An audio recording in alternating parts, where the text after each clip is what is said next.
250 is the special number that we're going to be talking about today. Why? Stay tuned.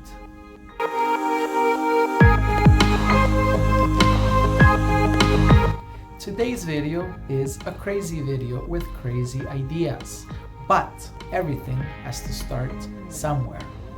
$250,000 is my target goal for passive income when I retire.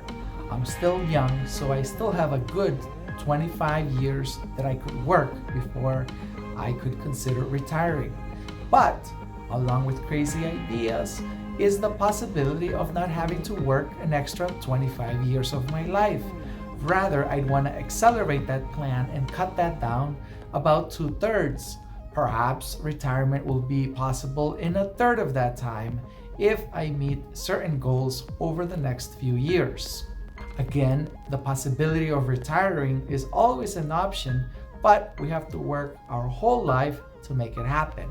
Now, in today's dollars, $250,000 might sound like a lot, but when you take into account inflation and where it's going, that may not be much in 25 years. I simply set a high goal with the idea of trying to become a high achiever.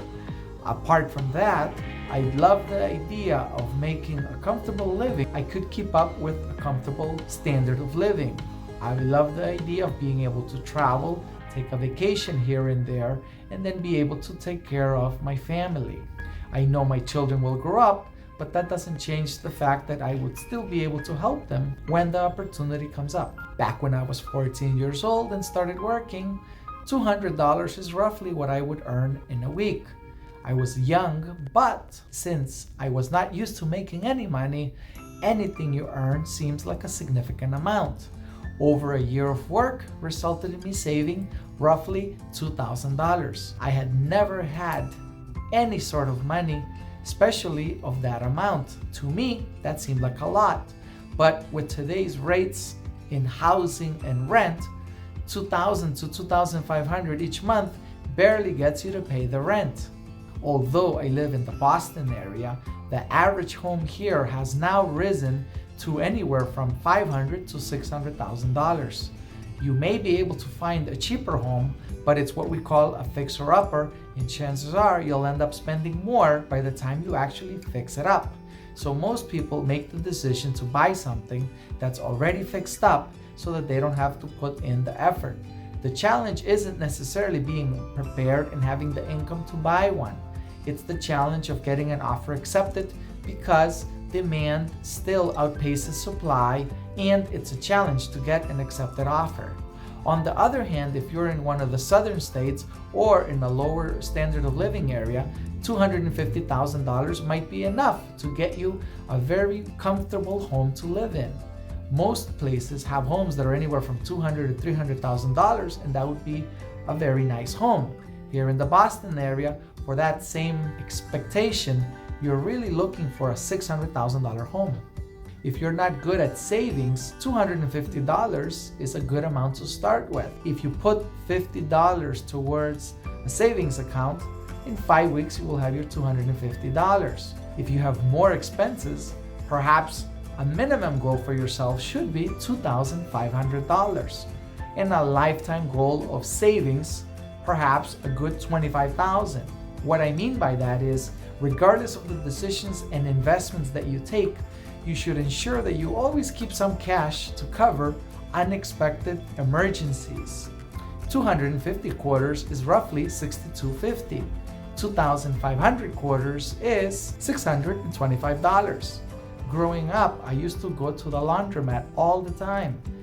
I don't now that we have a washer and dryer at home, but as a real estate investor, I realized that not everybody is invested in what we like. There are always other opportunities to make money, whether it's actively working in the business or as a passive source. A smart person always considers other alternatives to create steady flows of passive income so that if one has problems, you always have another source.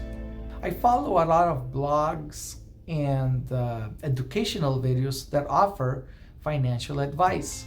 And one key that I've always run across is that you must first set goals so that you have a path and direction to follow.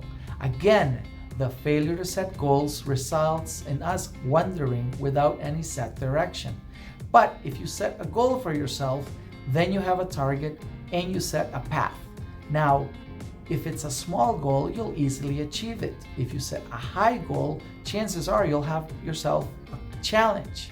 But that's exactly the point that we get. It is important to set yourself with a challenge that it will take years to achieve. You will find your life more fulfilling once you get to them. How does one retire with passive income or as a real estate investor? Well, most people set a goal that if they buy an investment property, they count the units and they set an arbitrary number of what the minimum investment will be. So, somebody might say they're willing to invest in the property if it produces a minimum $250 profit on a house or a unit.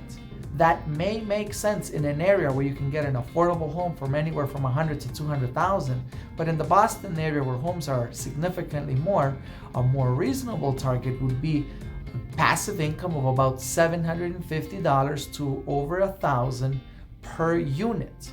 Otherwise, it may not make sense to invest. Of course, if you account for the possibility of long-term growth, steady cash flow, and rent increases due to inflation, you may get to those numbers eventually. The question is how long you are willing to wait. I don't imagine myself owning 25 houses, but I do see it possible owning 25 units. That could hypothetically be 6 or 7 homes, each having 2, 3, or even 4 units. Now, if hypothetically each unit could produce $1,000 in net profit, that would be $25,000 in a month and possibly $300,000 in a year. Now, that's a perfect scenario. We all know that there's always maintenance, repairs, upkeep, and non-paying tenants.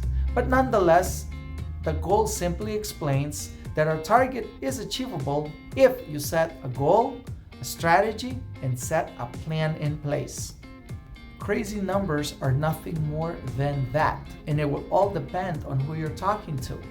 For a high earner, if you said you earn $250,000, that might be nothing because a millionaire earns millions each year, perhaps even billions. On the other end, for somebody that earns minimum wage, they will be amazed and surprised because that's simply beyond their expectations. But depending on the crowd that you follow and the people that you know, you are either at the bottom or at the top. It's all in relation to who you compare yourself to. So, what are my goals? My goals are to keep working for a few years, keep investing in real estate, grow my portfolio, grow the rental income, produce more passive income, work with additional contractors that I can rely on to do the work necessary to keep up with the maintenance and upkeep. And I feel sometimes that I'm actually operating as a property manager, except for my own properties. Ultimately, in a few years, if my portfolio grows, I may perhaps actually achieve the goal of getting enough passive income that work will not be required. I don't necessarily intend to stop working, but I can be more selective about the work that I can choose to do. And to conclude, I want to share the information I deal with every day on this channel so that other people can grow and learn as well. I started from nothing, so I know it's completely possible for others to follow through as well. And specifically with regard to this channel, I just crossed the threshold of 250 subscribers, so I hope someday it is 25,000. If you're watching this video and find it interesting or educational, consider subscribing, share with a friend, and let me know what type of content you do like. And if you do not like something, also let me know so that I can improve what I'm able to do. Thank you for watching. See you in the next one. And don't forget to hit that subscribe button right there. Thank you.